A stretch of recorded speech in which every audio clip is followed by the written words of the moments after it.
POV. You discover a manga version of Honey, I Shrunk the Kids. Every great disaster starts with a perfectly normal morning.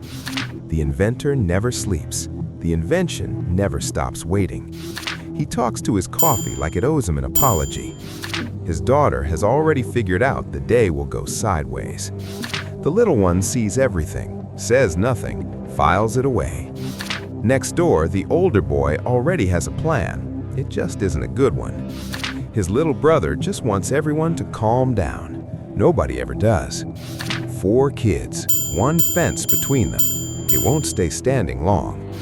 And above all of them, the machine waits, patient, humming. The last quiet moment, nobody knew it was the last. Most fathers build birdhouses. This one built something else entirely. He named it, he talked to it, he trusted it more than his alarm clock. The blueprints made sense to exactly one person, maybe.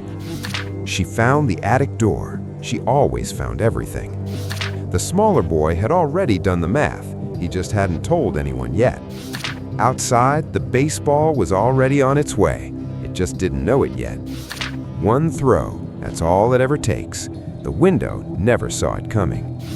Inside the attic, the baseball found the one button it should never have found. Click, just one small click, and the world changed size.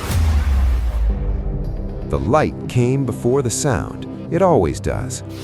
Downstairs, 4 kids had no idea the ceiling just became a sky. The light found them before they could find the door. Everything got very bright. Then everything got very big. Silence. Then the world was the wrong size. She looked at her hands. Her hands looked wrong. The little scientist in him wanted to be impressed. The rest of him was terrified. The older boy's first instinct was to fight something. There was nothing to fight. The younger one sat down. Sometimes sitting down is the only honest response. 4 kids, 1/4 of an inch tall, and somewhere upstairs, Dad had no idea. Upstairs, the inventor was having the best morning of his life. He had no idea why it was actually the worst. He came downstairs humming. The children were already screaming. He heard neither. From where they stood, his foot was the size of a continent. He stepped right past them. They felt the earthquake. He felt nothing.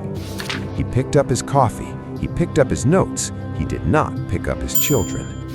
They tried to shout. The word Dad never sounded so small. He decided to clean up. Of all the days to suddenly be tidy. The broom came down like a falling sky. He swept them up with the dust. He never felt a thing. Into the dustpan, into the bag, gone. Darkness, total, absolute, suffocating darkness. Then, rustling. The older boy found his footing first. He always did. It just never helped as much as he thought. She cataloged everything around them. Knowledge was the only flashlight they had.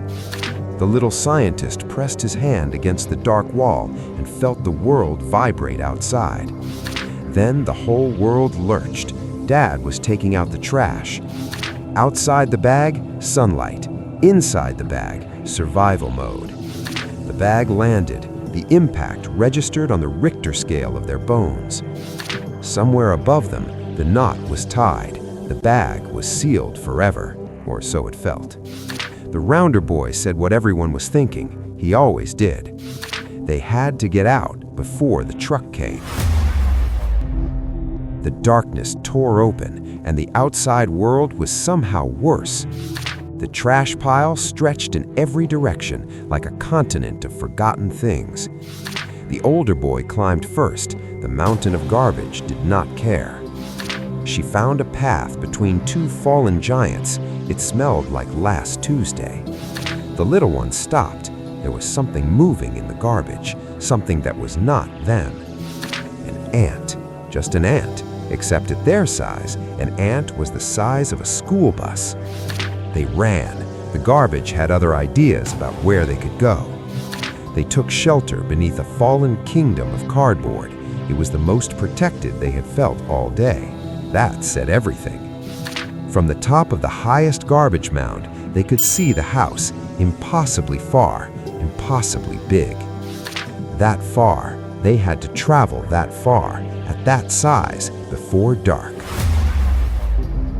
The grass was not grass anymore. It was a forest that didn't know their names. A raindrop hit the ground beside them. It was the size of a swimming pool. They crossed the driveway. Concrete never felt so infinite. A shoe came out of nowhere. It always does. They rested inside a crack in the concrete. Home never seemed further. A beetle crossed their path. It looked at them. They looked at it. Nobody blinked. The sprinkler system turned on. The lawn became an ocean. They rode a leaf. It was the most ridiculous and the most necessary thing they had ever done. The house was getting closer, slowly, painfully, impossibly slowly. They reached the porch steps. The first step alone was a cliff face. The older boy went first. He always put himself between danger and everyone else. He just never admitted that was what he was doing. She climbed second, more efficiently than him. She did not mention this. The little one calculated the exact angle of ascent before touching the wall. Then he climbed it anyway. The rounder boy did not calculate anything. He just grabbed on and pulled. Sometimes that works too. The top of the step, they stood on it like explorers on a summit. It was a porch. It felt like the moon. The front door, closed. Of course it was closed. There was a gap at the bottom of the door, just wide enough, just barely. They crawled through, one by one, into the house that had become a stranger. Inside the house, everything familiar had become everything alien. Then they heard him, upstairs, moving around, completely unaware his whole world had just walked back through the front door. The staircase rose before them like a mountain range that someone had built inside a house. The carpet on each step was its own terrain, soft, sinking, exhausting. Halfway up, the footsteps above them stopped. He was right there, one floor from finding nothing. He walked right past the top of the stairs. The universe exhaled. The top of the stairs, the upstairs hallway stretched like a canyon with doors.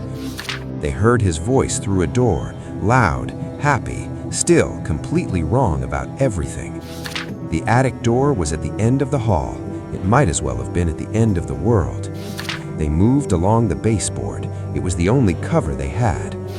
A door opened behind them. The father stepped into the hallway. He looked down the hallway, right at them, and saw absolutely nothing.